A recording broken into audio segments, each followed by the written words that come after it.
आपण पाहत आहात सत्यदर्शन न्यूज।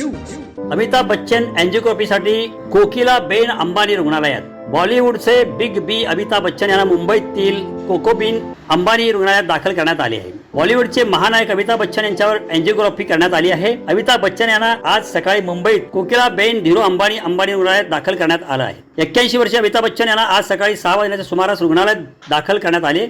मात्र अमिताभ यांना रुग्णालयात दाखल करण्यात आल्याचे वृत्त समोर आल्यानंतर चर्चांना उधाण आले आहे। मात्र त्यांच्यावर अँजिओग्राफी करण्यात आल्याची माहिती समोर आल्याने चाहत्यांचा जीव भांड्यात पडला।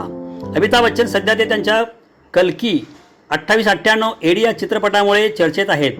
या चित्रपटात प्रभास, कमल हासन, दीपिका पादुकोण आणि दिशा पटानी मुख्य भूमिकेत आहेत। या चित्रपटात बिग बी एका वेगळ्या अंदाजात दिसणार आहेत। अमिताभ बच्चन शेवटचे टायगर श्रॉफ सोबत गणपत चित्रपटात दिसले होते। मात्र त्यांचा हा चित्रपट बॉक्स ऑफिसवर काही खास कमाई करू शकला नाही।